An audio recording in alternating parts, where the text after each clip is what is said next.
from the CBS Bay Area studios, this is KPIX 5 News. Welcome back. It's just about 6:30. Good morning. I'm Betty Yu, in for Devin. And I'm Julie Watts. And we do want to start off with some weather news for you. It should be a great day to go to the beach, as hot weather is expected once again inland. However, you do want to use extreme caution by the water. Here's a look at Santa Cruz yesterday. A beach hazard advisory remains in effect because of the potential for rip currents and sneaker waves along much of the coast. Here's a look at the extended forecast. I want to show you how we're cooling off over the next couple of days. But today, upper 90s for the warmest spots inland, 60s along the coast. So a pretty significant temperature spread for you there. Wildfires continued to rage this morning in California and other western states. Among the latest, the holiday fire, which began last night in Santa Barbara County. It started as a house fire that got out of control and spread to residential areas in the hills above Goleta. The county fire department says strong winds have blown embers downhill, and the fire is about a mile from downtown Goleta. Several homes and other structures have burned, but it's not clear yet how many. With these type of winds, this type of fire, and the bulk of fire just tearing through these heavily wooded areas and just engulfing these homes, very little that the firefighters can actually do for those homes.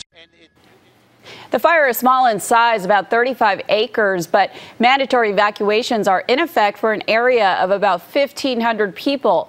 Residents have been scrambling to evacuate horses and other livestock from rural ranches. Meanwhile, one person has died in a fast-moving wildfire burning near the Oregon border. The victim was found in a burned-out home in Hornbrook. That's where the Klamath fire started on Thursday. Governor Brown has declared a state of emergency along the Oregon border in Siskiyou County. At least 40 structures have been destroyed. It has grown to nearly 10,000 acres and is just about 5% contained at this hour. And new evacuation orders are in effect for the Iron Gate and Copco Lake communities. Closer to home, firefighters are hoping to have the county fire fully contained in less than a week. It burned 9 structures and 88,000 acres in Yolo and Napa counties. About 100 more buildings are still threatened. The fire is 42% contained right now. Well, the youth soccer team is still trapped in that cave in Thailand, and many worry time is running out. KPIX 5's Andrea Borba on how a forecast of heavy rain is increasing the urgency for rescuers. Well, time appears to be running out for protesters camped out in front of the immigration office in San Francisco. It's now day 6 for demonstrators who have blocked off Washington Street between Battery and Sansom, demanding that ICE be abolished. So far, police have left them alone, but we've learned that's likely to change. The city and police want the barricades and tents gone before the weekend's over.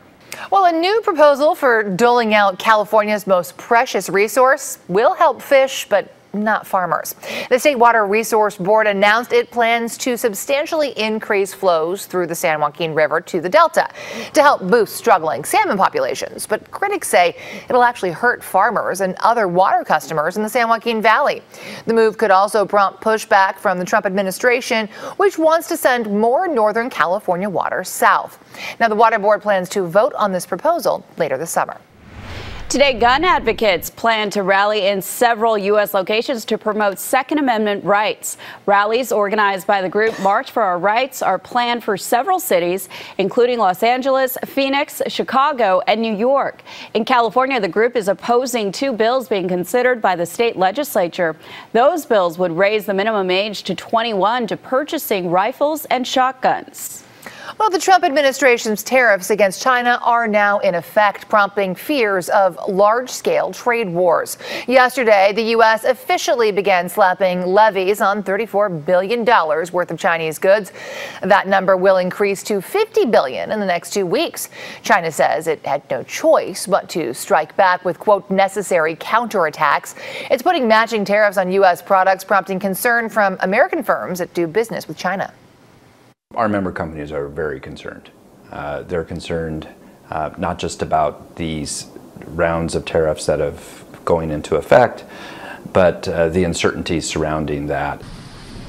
The Trump administration says the tariffs are necessary to stop China from stealing intellectual property and overproducing metals. And amid trade concerns, the U.S. continues to see strong employment numbers. The economy added 213,000 jobs in June. Yesterday's report exceeded the expectations of most economists.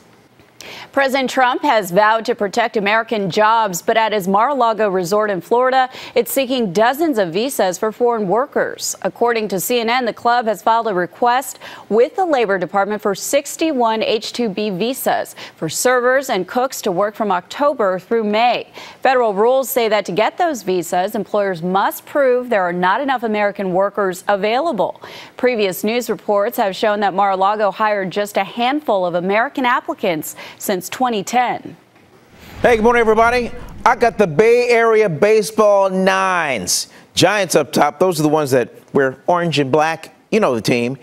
Haven't been hitting so well lately, but they finally figured out something. They figured out the visiting Cardinals. A little bad news, though. Joe Panik strained his groin in the fourth inning here, legging it out to third base. He's on the disabled list.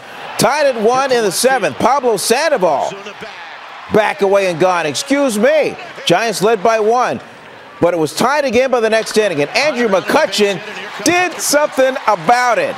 Here comes the winning run in Hunter Pence, and the Giants won the game 3-2. They snap a 4-game losing streak.